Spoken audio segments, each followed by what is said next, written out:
Okay, I'm recording. I only have about half an hour because there actually is something I need to do at got this right. At well, half an hour. Well, maybe. It's possible I won't need to, but it is I don't know. So fortunately I have the half-hour timer already for the gaze tracker recording. So I'm just gonna use that.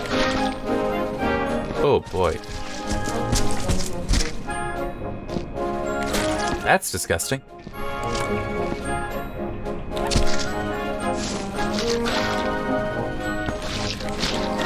Alright, I'm just trying to think. What else?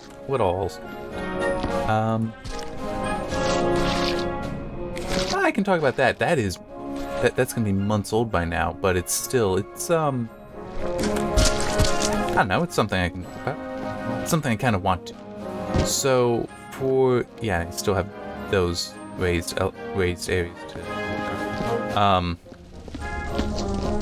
for several years I've been using R, and I've talked about this. It's actually what I use for processing the heart rate data. But it would actually now be about a year, or about now when this video is coming out.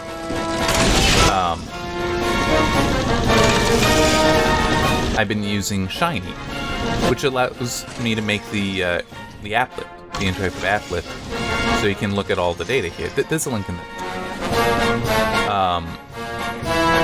I actually haven't gone through to do like code cleanup, but also modularization for this applet. He doesn't really need it, to be honest.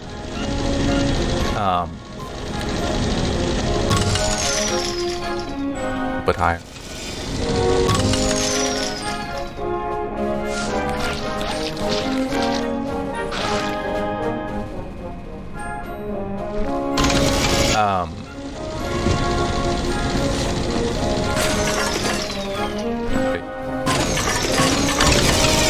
But the documentation, like the official documentation and guide for modularizing Shiny code, is not good. It is very lacking in various ways.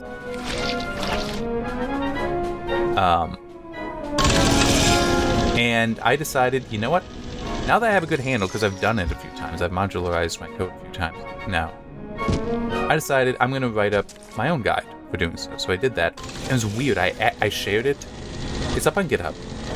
And I also made my first GitHub gist for it as well.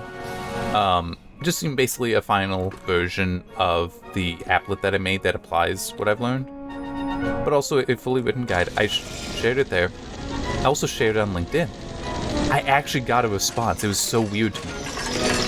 This idea that somebody would actually look at it and be like, hey, I'm going to take a look at this. Because, yeah, you're right. The documentation around this stuff is actually really poor. It's like, whoa. I'm actually making a difference. I mean, seriously, though, the documentation is poor to bad. I was like, the way it's poor, I'm trying to think of the best way to describe it, is they don't really, I think, give a good, you know what, this is large enough, I'm gonna take it directly there. They don't show a complete applet, and so they also don't show the complete context to what they're trying to do when showing you. I'm sorry, I'm somebody that I not only want to see how it's done, I want to know why it's being done. I want that context. So, for me, what I did is I actually first wrote out an applet, a completely functional applet that I know would be very lightweight, but I could use to demonstrate all the stuff I want to cover in the guide. So I did. I've worked on that, and it's like, and this is what it does. This is why it does it, and things like that. So it's like the context is there, and then I worked on developing that into something better, into something modular. But that is not at all their approach. And I do think that their guide is worse because of it. They also do something else. I'm almost certain I did talk about this, because I realized this a while ago. They use an object name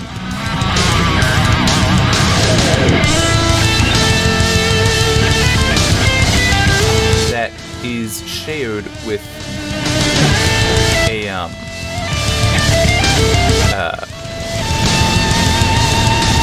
the name of an argument for a function that they're passing it to, but it's not that argument. So it would be like, very simply, I guess, if you had a function with the argument names of A, B, and C, and it's like, okay, that's fine, it's not very informative to the user, but it's fine, it'll work. And then somebody passing a value to it, but the value that they're passing to the A argument, the first one, is stored in itself in a variable. And the variable name is B. That's not even more or less, that's exactly what they did. And it's like, this should never have been allowed to go live. I'm sorry, that's exactly something you don't do in a guide. I mean, you just shouldn't do that in your code. It's like, who did that?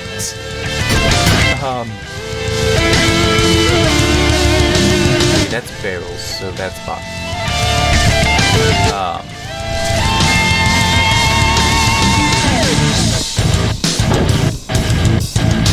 But this is in a guide. Like that, and to be fair though, that's also part of the reason why I wanted to write the damn thing. Because it's like, yeah, this is clearly wrong and confusing.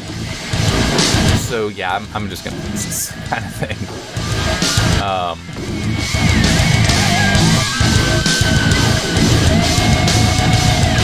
I might need this, so now there.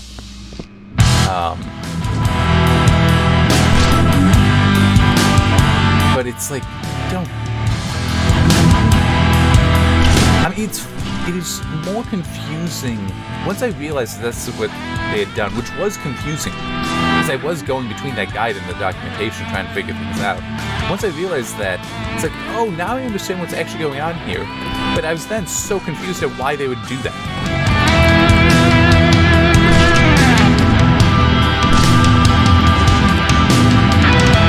But yeah, I mean, it just... I hope it helps people. Because it also wasn't just me taking the time to explain how to do this stuff over again. It's not, I didn't just recover what was in the guide, I also covered new things that I've learned, little tricks that, like one of them is not even that big a trick. I mean, it's more just something that can, when fully exploited, it can have some, can just help you with simplifying some of the code. You know, nothing too spectacular. But then some of it I also had where it's like, yeah, they don't tell you this is even possible, but it is, and I at least have run into situations where I do need that exact feature that cannot be achieved any other way. Yeah. It does remind me, I do want to send the company behind Shiny recently changed their name and their website. They don't have a careers section on it anymore. And I kind of want to just contact them and ask, is that coming back, or what? How are you going to do this now? Because I've not seen anything discussing how to do that. And I might even point out, it's like, you know, I got tired of your... I mean, I wouldn't put it quite like that, but, you know, damn it, this is my video, I can say it. I could also try saying that the whole, you know, I'm tired of how really poor this documentation is, so I wrote my own thing, and like, I'd like to be able to, like, apply even just as a general application, you know, for potentially doing technical writing for you, writing new guides, because, like, if you look at this, you can see I'm doing a better job than you are.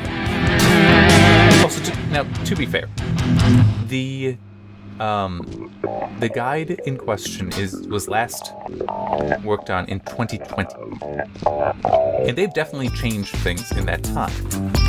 So they probably just haven't been updating it, but it's also the whole A-B naming stuff. That's not a things change. That's a you don't know what you're doing.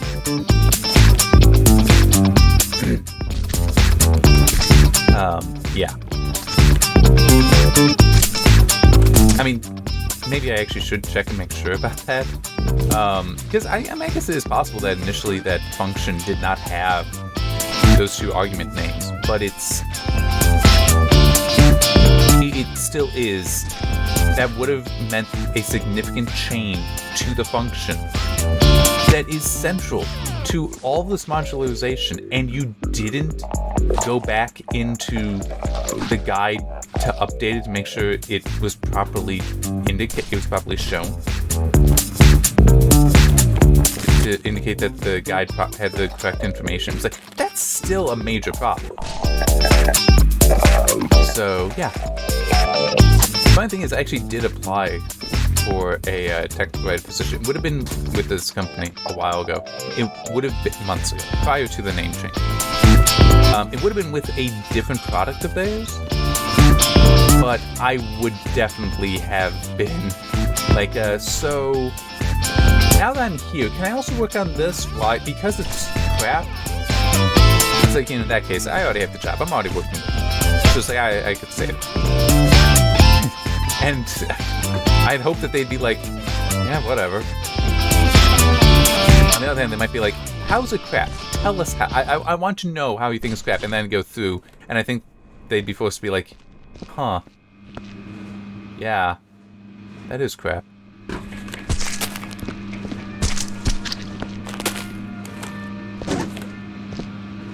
I could also look. It might be, to some places, and actually I'm tempted to do this, a related project, Tidyverse.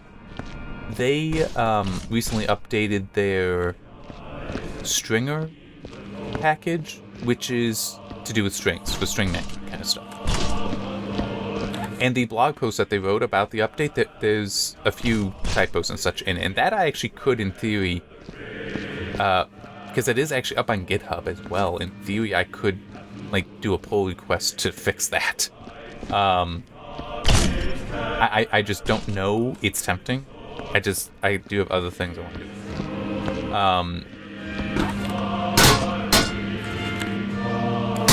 It's like, yeah, I'm working on a book, which, actually, now that I think about it, it's actually possible that that will be done by the time this video goes live. I don't know, though. The first draft, I hope to have done by the end of the month.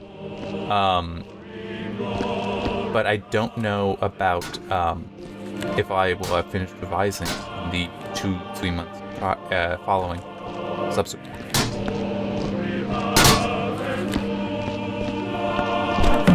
It might be worth noting, I am at this point, was it 400 or 4,000? No, it's like 400 words short of it being the longest book I've read. And I'm not done yet. There's probably a dozen chapters, probably more, still, that I want to write. So, yeah. It could take me a while to edit. Plus, I'm going to be trying a different approach for editing. Not a different approach, really, but a different process.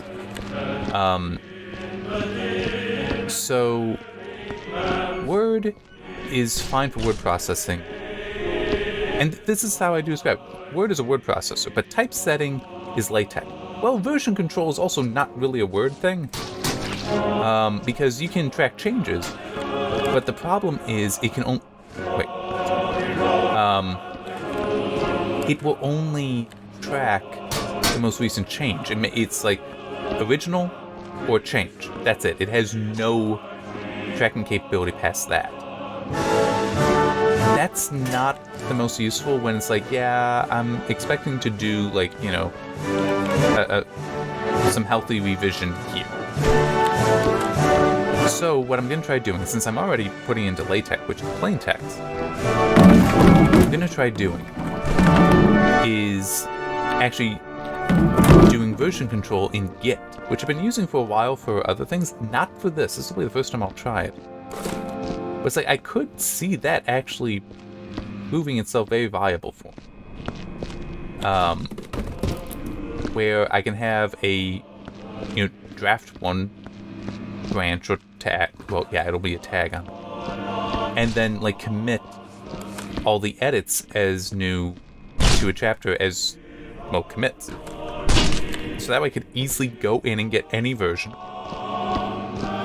I could potentially do tags to track changes to single chapters, which isn't necessarily a great idea because I might, finish one chapter, move on, then realize, oh, I should come back and make this change here because this stuff should be there. What was it? That wasn't a different chapter, but I did have something where I did have to go up a few paragraphs and just add something in. That's right, it was just some positioning stuff. Like, there was some people in the area, and when I finally got to writing them, or writing something an interaction with them, I realized that, I need them to enter the area from here specifically for everything to work out nicely. So I went back to write that's where they came in. Basically they came in through the back door instead of the front door kind of thing. But initially it was just they're there. It's an open area, there isn't actually a front door. But, it's just the whole, I realized that, it's, if I actually specify, that will make some stuff easier. And have some stuff just make better sense.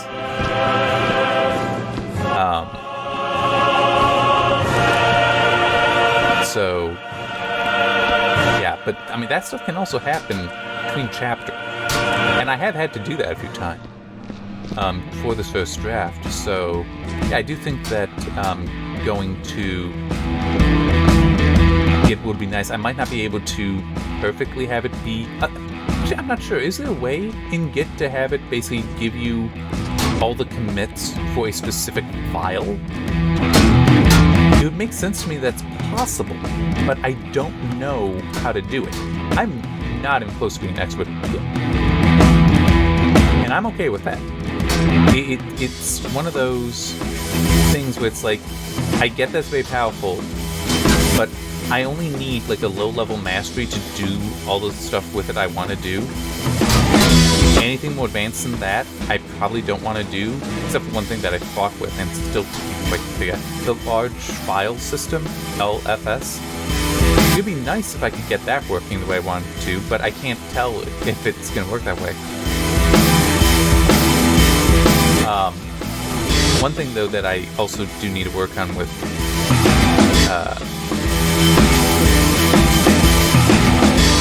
yeah, that's right. So with the books, one thing about them is with this book and any future that I may do this with, I don't want to go and find the GitHub. But I would like the ability to have a remote synchronizer. So that way I can write on my desktop, I can write on my laptop, I can write on whatever.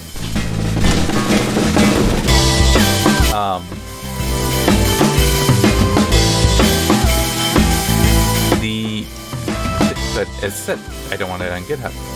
So I'm hoping to build a server /NAS, and it is possible to have a basically locally hosted, not GitHub per se, but repository system, Git repository system.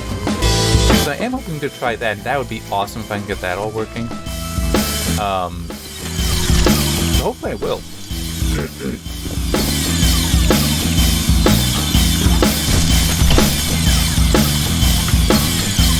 And also that'd be useful for whenever it is that I want to be able to work on some kind of repository, but just, yeah, this doesn't need to go to GitHub, I don't want it to go to GitHub, things like that.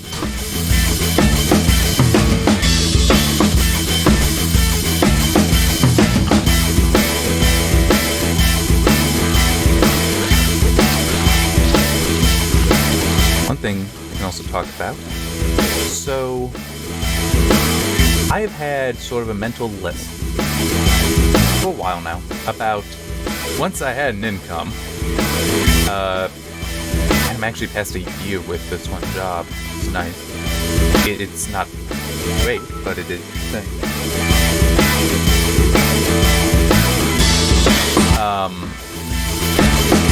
I mean, it is... I went from 5 days... Well, 1 day a week to... I think it then went to like 2 or 3 to 5 days a week, and now I've been on 3 days a week. Well, 2 plus 1 if they need me. For a while now, so it's... Yeah,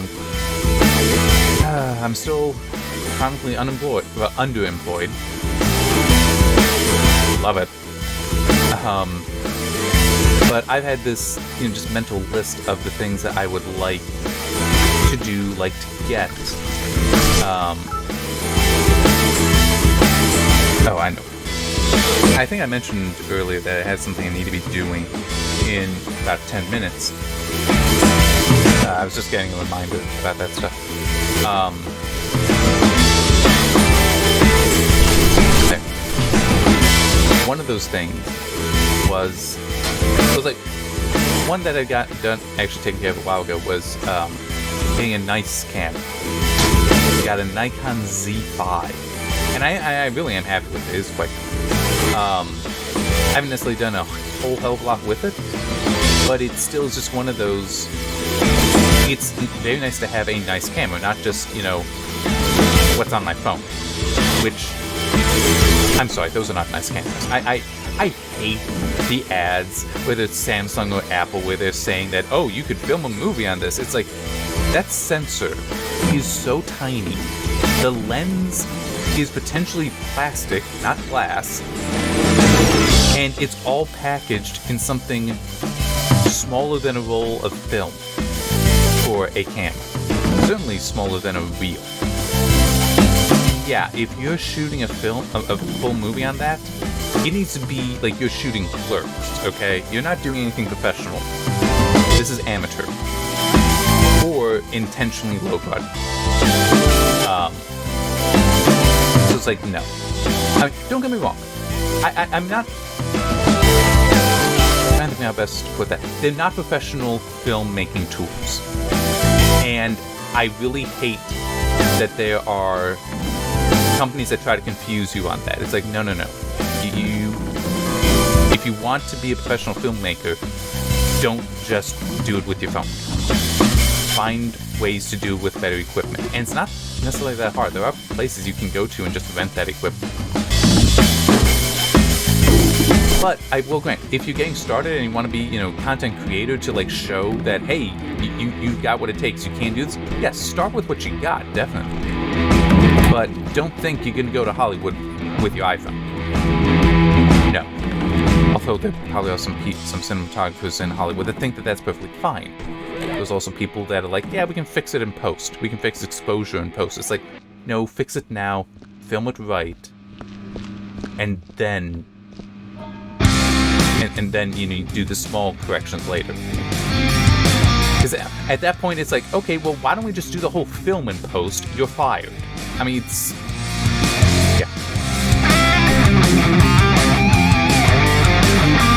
Yeah. I've still got stuff.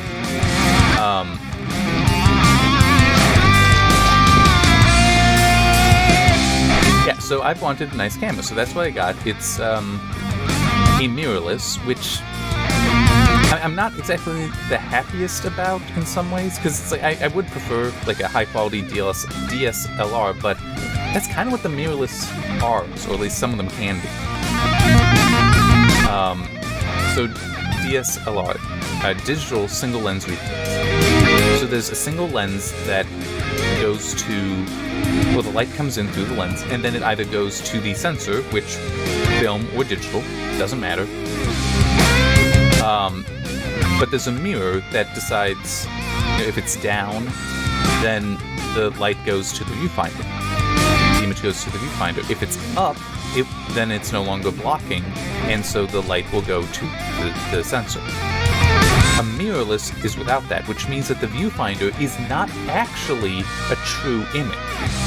It's just you're looking at a screen of the image. I mean, it's not invalid, no. But it's not the true image itself. You're looking at a recreation of it on the screen. So there can be certain issues there. But I mean, for my purposes, it's fine.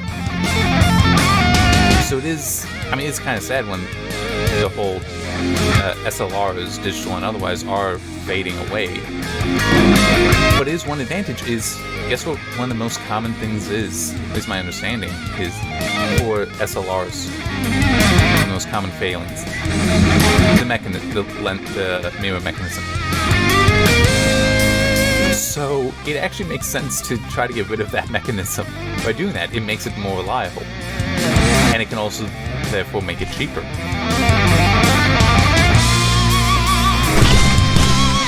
I mean, it is what is there, but it's like well, the other thing that I finally got, this was a couple months ago now. It was in October, I think. Was a nice music player. I mean, yeah, I got an old phone that I can use, but the thing is, it's not that great. I mean, it's slow for just playing music. That's how old it is. So yeah, getting a nice one, but also not only a nice one, but one. Well, not just like modern nice, but like, yeah, this thing can not only play MP3s, it can play FLACs, it can play Opus even, and I've been going through and converting some stuff over to Opus. Man, is that interesting. I don't like that there isn't a quality control, but that I can just basically set it to, it's like I set it to do VBR, and I can't tell it, hey, high quality VBR versus low quality. That annoys me, but it's like, I can just have it go through and suddenly some of these files are like half the size. One thing that does kind of suck is my hearing is not sharp enough. I could probably train it to get to that, but I haven't done that, and I'm not sure how much I want to distinguish between a high quality Opus and say the FLAC.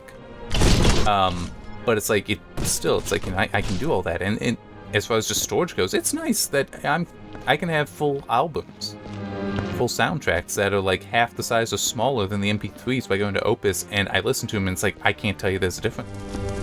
That's nice.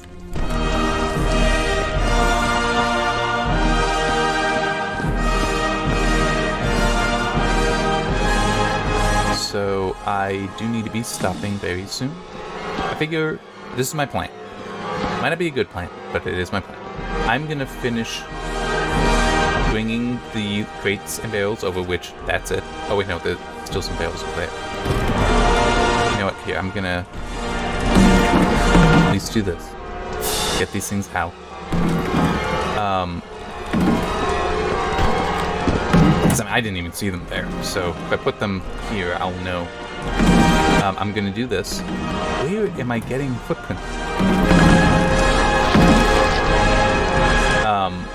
But basically I want to finish off this video getting this stuff taken care of, and then the part 3 will be going around with the sniffer. So it might end up being short. I honestly don't know. I think I've got most of it, but I can believe that there's going to be some stuff that I've not spotted, and that I'm going to need the sniffer to find.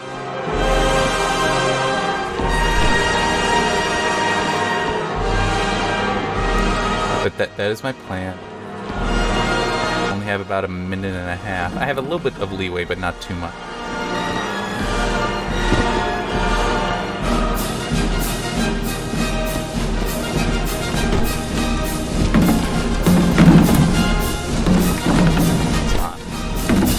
There we go. That's better.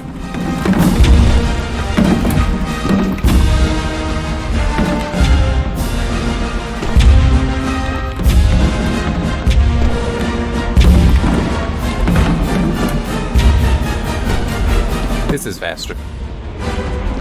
Just throw them. I'm just concerned about hitting the lamp.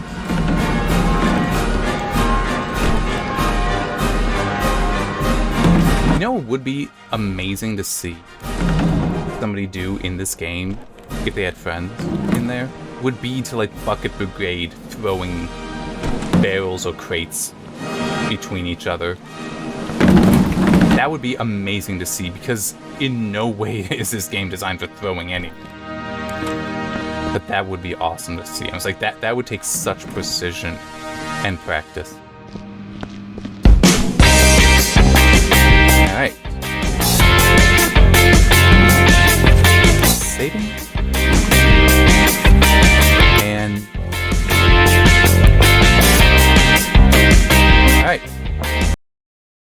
that's it for this one, and I shall see you next time when I'll probably finish some stuff up and get the sniffer.